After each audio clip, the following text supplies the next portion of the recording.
en 2001, David Lynch, cinéaste américain, fait paraître Mulholland Drive. Et la question que je vais un peu me poser avec vous dans cette introduction, c'est tout d'abord pourquoi s'intéresser à ce film? Pourquoi Mulholland Drive? Pourquoi je n'ai pas choisi d'autres films? Alors je vais essayer de vous donner une première réponse avec une vidéo du magazine américain Slate qui explique en quoi ce film est un des plus grands films du XXIe siècle.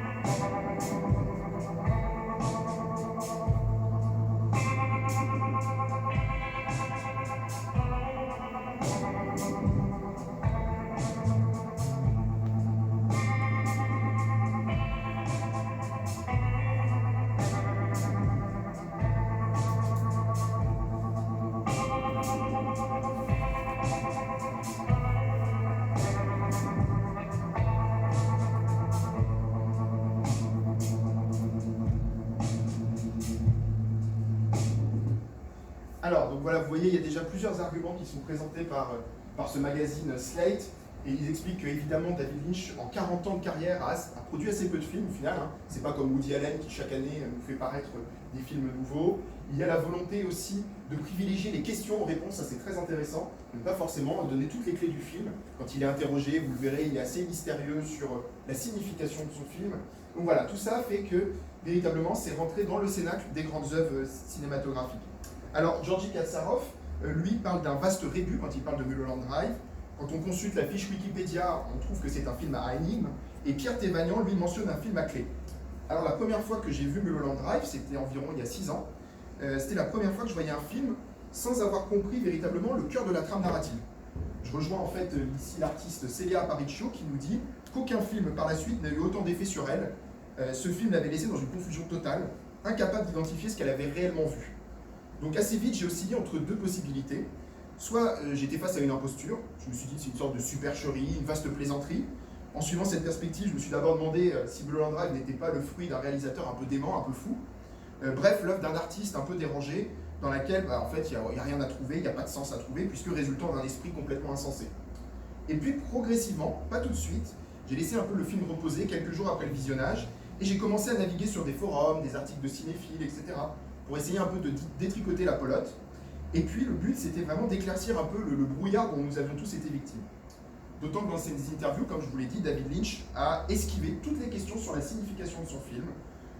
En revanche, une semaine après la sortie de Mulholland Drive en salle, il a fait paraître par voie de presse 10 clés censées aider le spectateur à se repérer dans les méandres du film.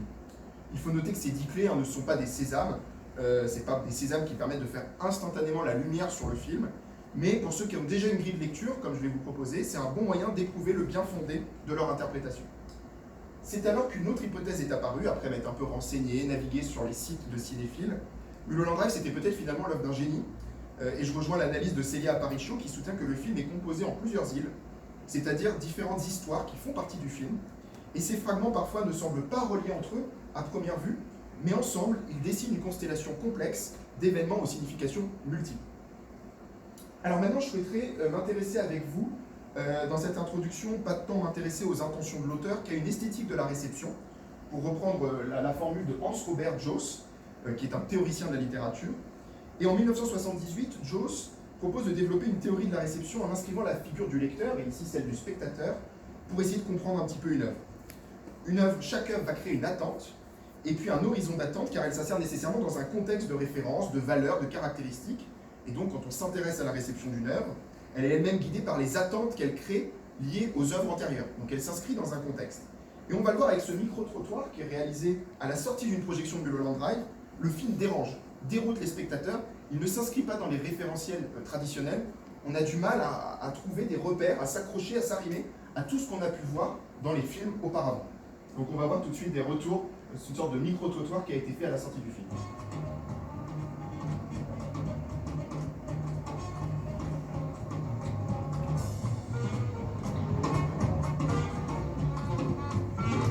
I feel like I understood some of it, but trying to figure things out to see if we do get it or not. I understood a lot of the deep Hollywood kind of. Is there any clue or are there just no clues? That's what I want to figure out. But this is the second time and it didn't change much. I don't know. I've seen some of that. Like I see that those. I don't know. I've seen the movie 26 times. Every time I see it, I understand it a little bit less. Donc vous voyez, avec ce micro-trottoir, on a ils sont un petit peu hagards, un peu déroutés, on a cette personne qui travaille dans le cinéma qui a vu 26 fois le film et qui n'a toujours pas réussi à saisir l'essence du film. Donc on a des spectateurs un peu abasourdis, déboussolés par ce qu'ils viennent de voir. C'est parce qu'en réalité, l'œuvre que nous propose Lynch est d'un tout autre ordre, en quelque sorte. Elle est en rupture avec les horizons d'attente traditionnels, elle ne rentre pas dans les cadres antérieurs. Bref, Mulholland Drive divise, interroge et inquiète les spectateurs. Je vais maintenant tenter de vous donner un petit peu le synopsis du film, même si Georgi Katsaroff nous met en garde, je le cite, Mulholland Drive ne se résume pas. Alors, l'artiste Morgan Chamber, elle a tenté, elle nous a rappelé que Mulholland Drive, comme bien d'autres films de Lynch, est difficile à raconter et semble n'avoir ni début ni fin. Et c'est vrai qu'on se demande par où commencer. Si je dois vous raconter Mulholland Drive, est-ce que je dois vous dire que c'est l'histoire d'une femme qui rêve de devenir actrice? Est-ce une histoire d'amour? Ou bien s'agit-il d'une rencontre entre une amnésique et une actrice en devenir? En somme, si c'est une histoire, elle n'est pas celle d'une jeune femme, mais bien de deux jeunes femmes. Et si elles sont deux, alors il y aura au moins deux histoires. Alors à première vue, l'histoire est assez simple.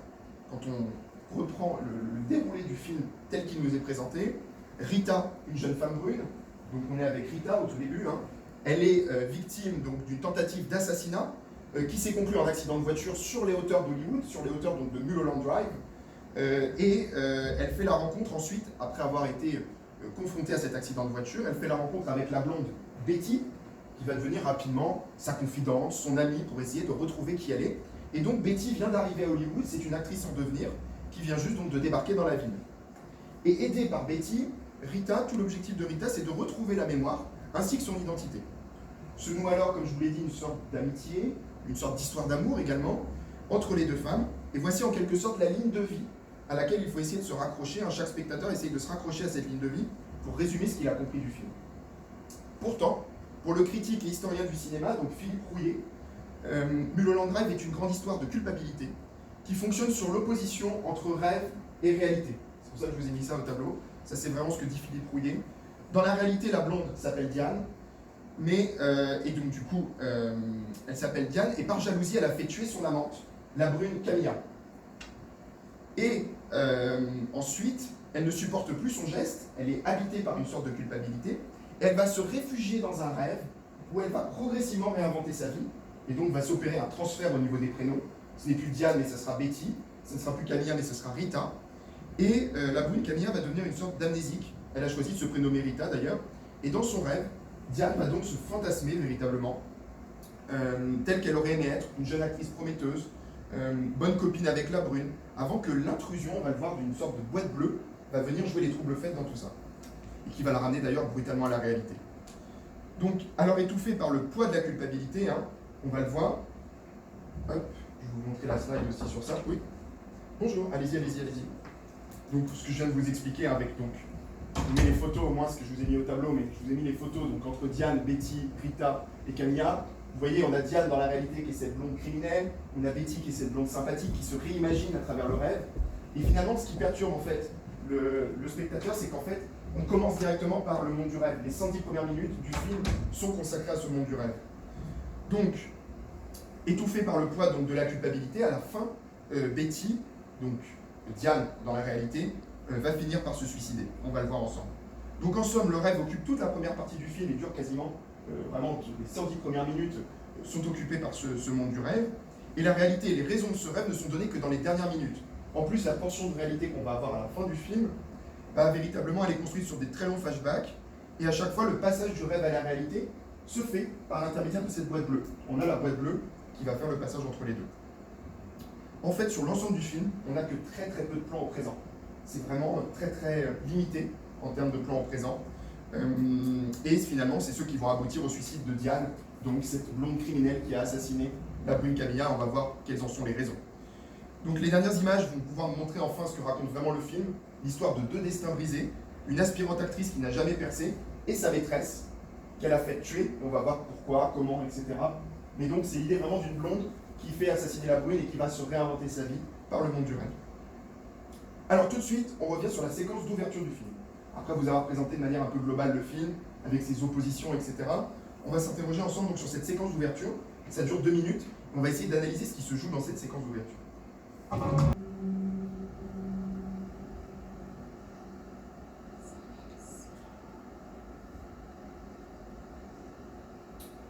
Voilà, un grand merci pour votre attention. Et donc, je suis là aussi pour répondre à vos questions si vous en avez. Voilà, merci beaucoup.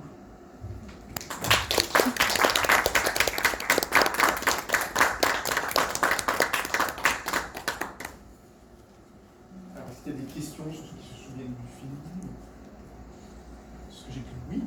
Oui, juste une question peut-être assez simple. Est-ce qu'il y a une symbolique à la couleur bleue des clés et de la boîte? Bonne question. Ça, j'ai pas creusé cette histoire-là.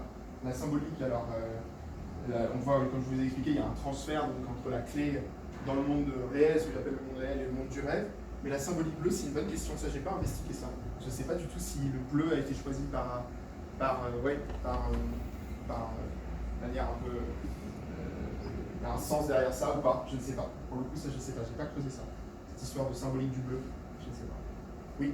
Je ne sais pas si c'est une symbolique, mais ça m'a fait penser directement à la pilule de Matrix, où Oui. on retrouve exactement la même couleur pour justement C'est vrai. s'échapper du monde virtuel. C'est très intéressant. Bah voilà, comme je vous ai fait le parallèle entre la limousine de Mulholland Drive et la limousine blanche de Mélancolia, la pilule bleue dans Matrix, c'est un beau parallèle, tout à fait. Ouais. Oui. Moi j'ai une question plus factuelle à vous poser. Est-ce que vous êtes sûr, enfin moi je l'ai vu il y a quelques mois, je me souviens très bien, la boîte bleue n'est ouverte qu'une fois pendant tout. Dans mes souvenirs, elle est ouverte, en fait, elles sont au club silencio. Elle voit, donc si vous vous souvenez, cette séance un peu, on n'a pas eu le temps de la voir, mais cette séance un peu d'illusion, où en fait elles sont en larmes, etc. Et puis elles découvrent en fait que tout cela n'était qu'illusion, qu'il n'y avait personne qui chantait, c'était du playback, etc. Et elle découvre dans son sac la boîte bleue, elle rentre chez elle, elle l'ouvre parce qu'elle comprend que c'était la clé qui allait avec, et là elle disparaît, et là hop, on rebascule dans le réel. Dans mes souvenirs, je crois que ça s'ouvre qu'une fois. C'est vraiment ce monde du passage qui met un peu un terme, on ne comprend plus très bien après du coup. On se dit qu'est-ce qui se passe, etc. Dans mes souvenirs, c'est ouvert à la fin du club silencio. Quand elle rentre chez elle, elle se précipite d'ailleurs très vite. Et là, du coup, c'est ça qui est intéressant, c'est qu'on a vraiment une disparition et la caméra est tapée par le film noir. Voilà, il y a une sorte de moment où c'est happé. Mais par contre, c'est vrai que dans mes souvenirs, il n'y a qu'une fois. Et c'est vraiment cette sorte d'objet transitionnel qui est intéressant, comme la pilule bleue, du coup, qui permet du coup de passer d'un monde à l'autre. Et dans mes souvenirs, c'est qu'une fois. Mais peut-être que je me trompe à revérifier. Mais j'ai souvenir qu'il y a une fois où le passage se fait. En tout cas, voilà, comme je vous l'ai expliqué, c'est vrai que je suis resté vraiment pantois. C'est la première fois que je voyais un film que je ne comprenais pas. Je me suis dit, pourquoi on parle? Qu'est-ce qui s'est passé? Oui.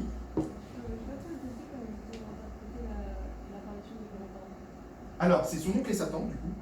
Voilà, alors on les voit au tout début, puisque en fait, ils l'ont soutenu.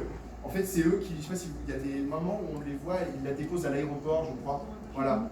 Et il la dépose à l'aéroport. En fait, je pense que ce sont ses parents par substitution qui la soutiennent et qui lui ont dit va te lancer après avoir gagné le concours de rock acrobatique. On les voit au tout début en train de la soutenir. Et elle, du coup, avec eux, elle est avec eux, entourée d'eux dans la lumière, au tout début du film. Donc ce sont eux qui sont véritablement une sorte de soutien. Elle est soutenue par son oncle et sa tante. Elle se lance dans une carrière Hollywood. Et en fait, son oncle et sa tante qu'on revoit passer à la fin comme des petits fantômes sous la porte. Il y a vraiment l'idée que c'est une sorte de conscience morale, comme un peu Jiminy Cricket, une sorte de conscience morale. Ce sont ces figures tutélaires, paternelles, alors par substitution, qui du coup viennent la hanter. Ils viennent l'effrayer et le remettre en fait en face de son acte terrible. Je pense que c'est une sorte de conscience morale, c'est comme ça que je l'interprète, qui viennent du coup à nouveau la parasiter. C'est vrai qu'on les voit assez peu, son oncle et sa tante, au tout début, là, dans le moment un peu extraordinaire, où là, du coup, elle était au sommet, puisqu'elle avait gagné ce concours de rock. On les voit un moment, voilà, quand il y a la scène de l'aéroport, et puis après, ils reviennent à la fin, comme une sorte de conscience morale impossible à faire taire au maximum. Et là, voilà, elle ne peut que finir par se suicider, en quelque sorte, pour arrêter cette souffrance qui lui pèse. Donc voilà, j'ai l'image un peu de ça, d'une sorte de soutien au début, dans une période de gloire, etc. Ils l'ont vraiment poussé à fond pour aller à Hollywood. Et puis au final, une sorte de conscience morale qui revient à la fin et qui, le poids, le fardeau est tellement lourd qu'elle ne peut que sombrer dans la mort. Oui. Est-ce que vous pensez que les éléments, quand on a affaire à la réalité, c'est une réalité totalement objective ou c'est une réalité reformée par justement Diane? Ça pourrait être possible. Ça pourrait être possible. J'ai vraiment pas la possibilité. On pourrait se dire en étant rationnel que là c'est vraiment. Et dans certaines analyses, en fait, même dans la partie réalité, ce que j'appelle la partie réalité, on n'est même pas véritablement sûr que ça s'est passé comme ça. Puisque comme je vous l'ai dit, on ouvre avec la psyché de la blonde. On est dans son monde du rêve. Hein. Vous avez vu donc, les draps, la respiration, etc. Et au final, on n'est même pas sûr que dans la partie réelle, il n'y avait pas eu aussi des réinterprétations. Peut-être qu'elle accentue le côté humiliation, etc. Peut-être que dans les faits, c'était peut-être pas si terrible que ça. Et voilà, peut-être qu'elle en rajoute aussi. On n'est pas sûr tout à fait, vous avez raison. C'est une très bonne vision de dire que dans la partie, ce que j'appelle moi réelle, on n'est même pas sûr que ça s'est exactement passé comme ça. La restitution des faits est un peu intacte, de manière un peu comme une sorte de rapport administratif, n'est pas vraiment. On n'est jamais vraiment sûr de ce qui s'est passé. Oui. Et justement, sur la scène de l'humiliation, Oui. j'ai pas vraiment compris le rôle de la blonde avec les bijoux qui embrasse Camilla. Oui. Est-ce que justement c'est Donc elle. une exagération de la situation d'humiliation? Ou est-ce qu'il y a un lien direct, par exemple, avec la scène où Adam est chez lui et il retrouve cette boîte à bijoux? Est-ce qu'on peut faire un lien ou est-ce que c'est une espèce de... Alors elle, en fait, alors là pour moi c'était ce qui... Alors, est-ce que ça s'est exactement passé comme ça à la soirée? Mais là, du coup, c'est une actrice qui, embrasse Camilla. Et elle, je vous ai pas eu le temps de vous montrer non plus ces scènes-là, mais elle va être réinterprétée dans le monde du rêve comme une sorte d'actrice un peu ratée. Elle va essayer, voilà, et elle veut être imposée, je crois, par la mafia. Enfin, et elle va être réinterprétée aussi dans le monde du rêve. La psyché de la blonde Diane va remettre en place cette actrice-là. Et par exemple, la scène avec le pisciniste, c'est vraiment pour, à tout prix, décrédibiliser Adam, qui est véritablement montré comme quelqu'un de sûr de lui, de dominant, qui a tout réussi, puisqu'il est dans une villa somptueuse, accompagné de tous ses amis, de sa famille, etc. Donc c'est une sorte de rappel, en fait. Exactement. Une sorte de rappel, de parallèle, mais comme je disais, une sorte de monde à l'envers. Vraiment de faire fonctionner les choses à l'inverse de ce qu'elle a vu, ou potentiellement vu dans la réalité. Il y a véritablement cette volonté-là aussi de tout faire basculer. Et je pense que vraiment, les scènes que je vous ai montrées dans la villa expliquent vraiment, c'est très concentré. Hein. On a vu la grande majorité des moments. Je vous ai coupé un peu entre le moment où ils sont au bord de la piscine et au moment où ils sont à table. Mais il faut vraiment regarder ces scènes, on va dire ces 5 minutes-là, qui expliquent beaucoup de choses. C'est quand j'ai revu le film là, pour la deuxième fois que je me suis dit oui, en fait là il y a beaucoup de choses. Et en fait, on se souvient, c'est ça qui est très important avec le film de Mulholland Drive, c'est qu'il faut avoir une très bonne mémoire, des visages, des personnes, etc. Parce que moi je vous ai montré le tueur à gages au Winky, je vous l'ai montré avant, mais quand on a vu à la 36e minute cette scène un peu grandiloquente, il y a quelqu'un qui assassine 3 personnes, qui fait n'importe quoi et tout, on le revoit au Winkies, on ne le reconnaît pas forcément. On ne fait pas l'association. On ne se dit pas, ah tiens, c'était lui le tueur à gages, etc. Donc c'est vrai que c'est un film aussi qui demande une mémoire assez grande pour se souvenir que dans la scène, donc il y a le mafieux qui va être interprété dans le rêve, qu'il y a le cow-boy, enfin voilà, il y a toute une série de personnages.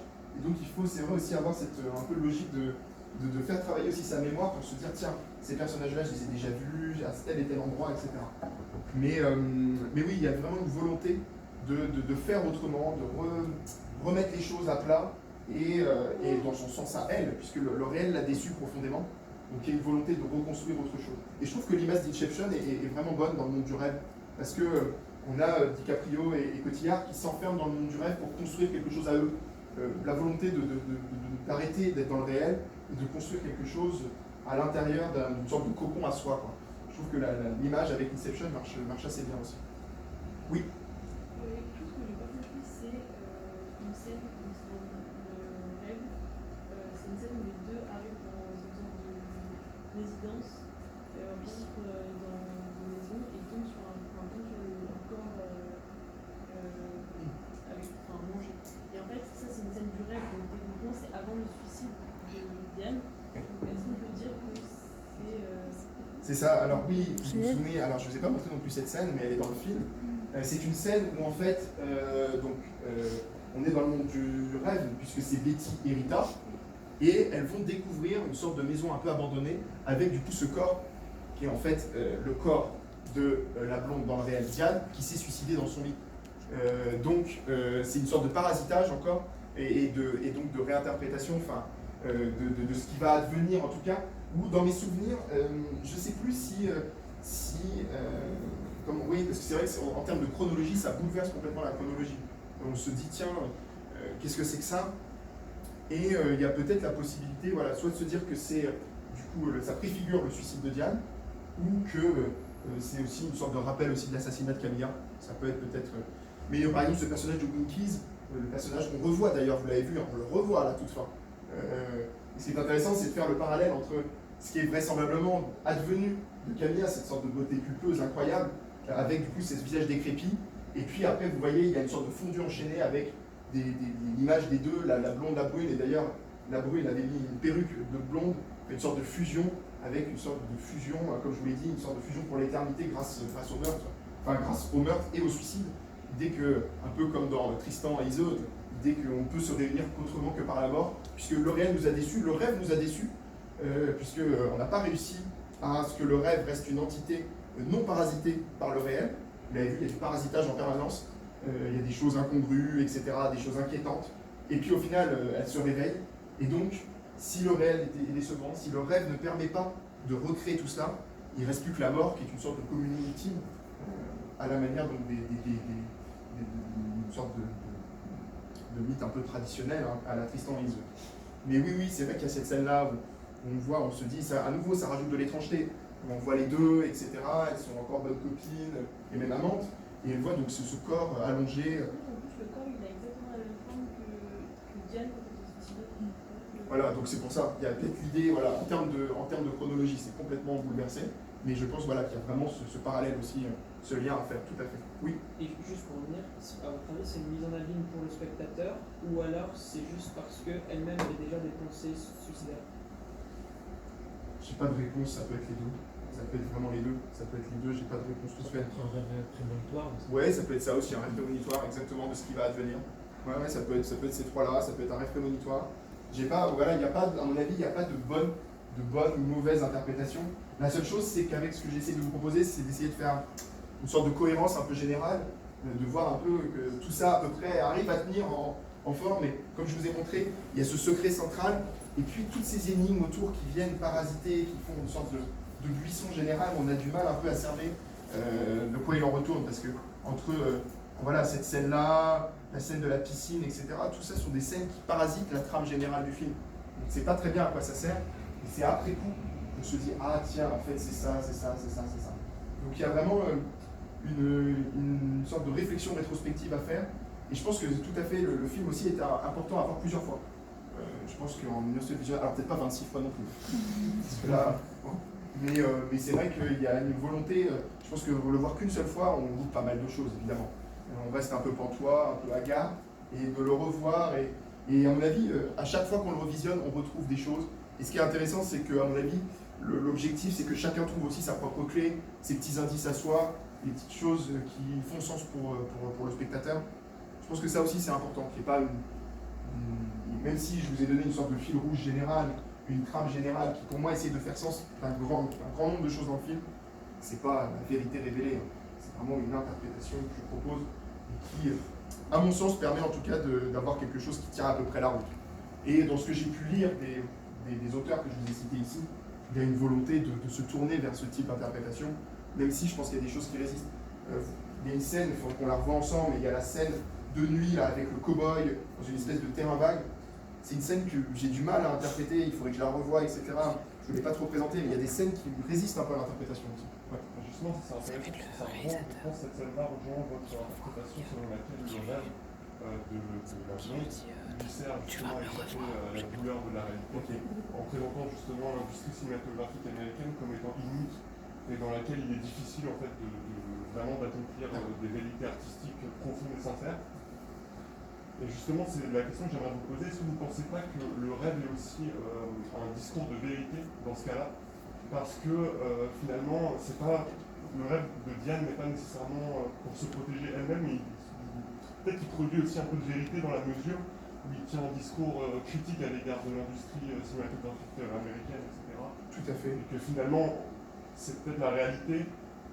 De la réalité dont on peut tirer le moins de vérité parce que c'est un monde vraiment d'apparence où justement le réalisateur paraît être dominant alors que finalement il est peut-être soumis, etc. Je suis tout à fait d'accord, c'est une très bonne analyse. Je vous en ai un petit peu parlé de ça avec le personnage du Winkies, qui pour moi est cette espèce d'arrière-cour, ce personnage qu'on essaye de mettre de côté, qui est un peu à l'extérieur, un peu, voilà, on a l'image de Los Angeles, des backstage, parce qu'on voit les plateaux de tournage, mais derrière les plateaux de tournage, il y a plein de rebuts, de choses qui ne servent plus à rien, des images décharges à ciel ouvert, etc. Donc montrer un peu cet envers du décor, je pense que le personnage de Winkies sert à ça aussi. Mais tout à fait, je pense que c'est très intéressant de dire que le monde du rêve dit peut-être plus de choses aussi sur l'industrie du cinéma. Montrer que en fait, le réalisateur, voilà, c'est peut-être un homme comme un autre et qu'il s'est peut-être trompé par sa femme. Et du coup, montrer une sorte de, oui, une posture critique à l'égard de cette industrie cinématographique. Le film est chargé de ça aussi. De montrer que c'est une sorte d'ogre hollywoodien qui broie aussi des starlettes. Elle est arrivée, la blonde, à Los Angeles, pleine d'espoir, en étant dans sa petite province, une sorte de superstar du rock acrobatique. Et elle arrive, elle n'arrive pas à avoir le rôle, elle a du mal à percer, etc. Et du coup, c'est grâce au monde, dans le monde du rêve, elle essaye de se réinventer aussi ça, au niveau de, je ne sais pas si vous vous souvenez, il y a une scène incroyable en termes de jeu quand elle est avec, voilà, et le casting, exactement, en termes de jeu de rôle, etc. Mais là, on est dans le monde du rêve parce qu'elle se considère comme une très grande actrice. Voilà. Mais c'est vrai que dans le monde du rêve, au niveau de ce personnage de Winkies, en termes le rapport au réalisateur, etc., dit peut-être plus de choses aussi du monde du cinéma que la réalité elle-même. Comme vous dites, vu que c'est quelque chose, un monde d'apparence, etc., c'est bien d'aller creuser derrière les sous-bassements pour montrer un peu aussi ce que sont les choses. C'est une très bonne remarque. Et ce serait intéressant de dire ça, de dire qu'en fait le rêve a plus de pouvoir pour révéler que le réel lui-même. C'est super, hein. Très bonne remarque. Est-ce qu'il y avait d'autres choses, d'autres remarques, d'autres questions de prix? Toute dernière question. Oui. Est-ce que vous avez fait le même type d'analyse avec le film Memento Alors, Memento, je connais bien le film, parce que j'ai vu qu'une fois.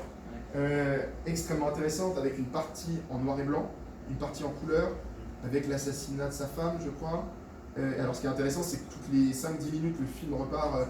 Voilà, et en fait, on repart avant. Extraordinaire film. Je n'ai pas fait d'analyse. Les deux films que j'ai analysés, c'est Melancholia et Mulholland Drive de cette façon-là. Mais alors, oui, alors ça serait super de faire ça sur Memento. Ça serait hyper intéressant parce que ce film est extraordinaire. Je revois encore la scène où, en fait, il fait un reset de sa mémoire toutes les 5-10 minutes. Et il crache dans le verre et puis il boit le verre au bar, etc. Parce qu'il a complètement oublié ce qui s'est passé. Enfin, et oui, il y a beaucoup de choses, beaucoup de choses sur pareil, le rôle de la mémoire dans l'identité, etc. Oui, ça serait très intéressant. C'est vrai que dans les films qui m'affectionnent plus particulièrement, moi j'aime beaucoup Shining de Kubrick, j'aime beaucoup Inception, Shutter Island, Memento, super film, Melancholia, Mulholland Drive, Lost Highway aussi, je pourrais faire aussi une conférence sur Lost Highway. Et voilà, donc, alors j'ai plus de mal avec Lynch, je sais pas si certains ont vu Inland Empire. Là c'est un film, vraiment là je sais même pas comment on pourrait se dépêtrer avec ça. Là c'est vraiment très difficile. Mais Lost Highway, pareil, fonctionne un peu sur le même. Bref, je vous recommande vraiment, si vous avez aimé Mulholland Drive, allez voir Lost Highway, il est peut-être même plus facile d'accès. Et vraiment, c'est un super film, vraiment Lost Highway. Vous allez retrouver ce que je vous disais, donc ce début, ce motif routier qui ouvre le monde du film, avec du coup aussi des personnages très intéressants, une réflexion extraordinaire. Vraiment très bon film aussi, Lost Highway de David Lynch. Donc oui, mais c'est vrai que Memento, ça serait très intéressant de creuser le film et aussi d'essayer de remettre les pièces du puzzle parce que c'est un véritable puzzle aussi. Vu que la narration est très coupée, juxtaposée, avec une construction avec des scènes qui se suivent les unes aux autres. Pareil, en fait, il faut le voir plusieurs fois pour Exactement. Et en plus, ces deux films en un entre la couleur et le noir et blanc qui se réunissent et qui font sens ensemble. Ouais, tout à fait. Mais j'ai été moins dérouté par Memento que par Mulholland Drive. Memento, en la première vision, j'ai réussi à peu près à voir de quoi il en retourne. Mulholland Drive, pas du tout. J'ai pas compris ce qui s'était passé. Du coup, vous l'avez vu combien de fois 2 ou 3 fois. 2 ou 3 fois. 2 c'est sûr. Non, 3 fois. J'ai vu une première fois il y a 6 ans. Après, je l'ai laissé reposer. J'ai regardé un peu des analyses, etc. Je l'ai revu un mois plus tard, je pense. Et après, j'ai dû le revoir. Il était passé sur Arte il y a 3-4 ans. Il était passé à 20h50. Et du coup, je m'étais dit, en version remasterisée, etc. C'était l'occasion de revoir le film. J'ai dû le voir 3 fois. C'est vrai que 26 fois, là, le record est difficile à battre. Mais après, c'est vrai que je ne sais pas si c'est la même chose pour vous, mais certains grands films qu'on aime beaucoup, j'aime pas trop non plus les voir trop. Je sais pas, j'ai l'impression que je vais perdre un peu ce moment un peu d'épiphanie. Voilà, cette saveur. C'est ça, aussi. Et il y a des films voilà, comme Inception ou Shutter Island, que pour moi, c'est un film extraordinaire. Je les ai vus qu'une fois parce que j'ai pas envie pour le moment de retourner dedans. Enfin, voilà, j'ai pas envie de garder, j'ai envie de garder cette image que j'en ai, c'est-à-dire l'image d'un film qui m'a vraiment transcendé, quoi. Donc voilà, il y a certains films que je laisse un peu de côté aussi, par peur de, voilà, comme quand on mange trop de Nutella ou qu'on sent trop un parfum, on ne sent plus au final. J'aime bien laisser, voilà, reposer les... Du coup, est-ce que finalement, alors on ne peut pas résumer le film et l'interpréter d'une seule manière, mais est-ce que c'est pas aussi finalement de dire, d'interpréter la vie avec une espèce d'intelligence émotionnelle et donc, et non pas une rationalité à tout à fait. Tout à fait, c'est ce que dit David Lynch, c'est-à-dire une espèce d'intuition dont il parle, entre l'essence et l'esprit, etc. Ça, je trouve ça vraiment important, c'est vraiment une sorte d'expérience en fait. Un peu comme vous pouvez voir de l'art contemporain, où il y a une notion un peu d'expérientiel dans l'art contemporain. C'est un peu ça, c'est-à-dire qu'il faut le vivre. Voilà, il faut le vivre, et après c'est sa propre interprétation, une kaléidoscope d'interprétation. Mais l'idée d'abord qu'il faut le vivre, il faut se laisser porter, et puis parfois peut-être même laisser un peu sa rationalité de côté, en se disant c'est normal si du coup je comprends pas. Enfin, c'est une expérience d'un autre ordre. Et c'est ça qui est très séduisant avec la proposition de David Lynch. C'est-à-dire se laisser vraiment porter par ce film cabaret, j'aime beaucoup ce terme-là. Film cabaret avec des numéros qui se succèdent, avec une vitesse assez impressionnante. Et à la fin, on se dit, mais, tiens, à quoi je viens d'assister? Et ça, cette sensation-là, elle est très très rare aussi. Très très rare. Une volonté vraiment de brouiller les cartes. Et c'est pour ça que je vous ai parlé de Hans Oberjost sur l'esthétique de la réception. C'est l'idée que ça ne rentre pas dans les cadres. Ça ne va pas dans ce qu'on a l'habitude de voir traditionnellement. Vous allez voir un film, etc. Bon, bah voilà, il y a un personnage, une histoire d'amour, un meurtre. Voilà. Mais là, ça a du mal à cadrer. Même si Memento ou des films comme ça se rapprochent un peu de ça. Mais... Il y avait pas fait un peu la même chose aussi avec la série, je sais pas si c'est lui à Twin Peaks. Twin Peaks, c'est lui. C'est un peu la même ambiance en fait. Twin Peaks, alors j'ai vu un épisode, j'ai pas vu toute la série. Je vois un peu l'ambiance, etc. Tout à fait. Mais je pourrais pas vous en dire trop plus sur Twin Peaks. Mais oui, c'est la série de David Lynch. Tout à fait. Et oui, il y a une volonté, après, je pense, dans son œuvre aussi, ce qui serait intéressant, c'est vraiment d'avoir tout vu sur Lynch, et puis après d'essayer de comprendre aussi. Voilà, essayer de comprendre un peu aussi quel est l'intérêt, enfin, est-ce que ça participe d'une économie ou d'une économie, comme je vous disais, en termes général de toute sa filmographie. C'est vrai que même sur par exemple, Lars von Trier, j'ai pas vu tous ses films, etc. Donc j'ai du mal à me projeter aussi dans un environnement. C'est vrai que ça pourrait être intéressant d'avoir vu tous les films d'un réalisateur et d'essayer de comprendre un peu aussi quel est son mode de fonctionnement et voilà, les schémas qu'on retrouve, etc. en termes de mise en scène, en termes de thème aussi. Je l'ai fait un peu avec François Ozon, j'ai dû voir 6 ou 7 films de François Ozon. J'ai commencé un peu à comprendre quels étaient un peu ses leitmotivs, les choses qui le hantent. Ça c'est intéressant aussi, de voir un peu les thèmes. On le voit avec Woody Allen, chaque année on voit une sorte de trame, on voit le style Woody Allen dès le début, quoi. Mais c'est vrai que c'est intéressant de se plonger aussi, de faire toute la filmographie d'un réalisateur et de se dire, tiens. Vous avez vu Antéchrist aussi. Oui, tout à fait. Oui, j'ai vu Mélancolia, j'ai vu Antichrist et j'ai vu Nymphomaniac. Mais Antichrist, oui, ça je pourrais faire une analyse aussi d'Antichrist. Et ça, pour le coup, j'ai creusé un peu. J'ai pas écrit un mémoire sur Antichrist, mais alors en termes de forêt symbolique, et en plus, ce qui est intéressant avec Antichrist, c'est que c'est un vrai. Ça fonctionne en diptyque avec Mélancolia. Ces deux films, en fait, il y en a un, c'est l'Apocalypse, donc à l'échelle du monde. C'est la fin du monde, dans Mélancolia. La planète bleue rencontre la Terre à la fin du film. La fin du film, c'est la fin du monde. Alors que Antichrist, on assiste à une sorte de double apocalypse. Il y a d'abord le meurtre, pas le suicide, mais cet enfant qui tombe de la fenêtre, là, la mort d'un enfant, et du coup l'apocalypse à l'échelle d'un couple. C'est un couple qui essaye après du coup de vivre tant bien que mal, qui vont dans cette petite cabane en forêt pour essayer de vivre tant bien que mal avec Charlotte Gainsbourg, et c'est une apocalypse à l'échelle du couple.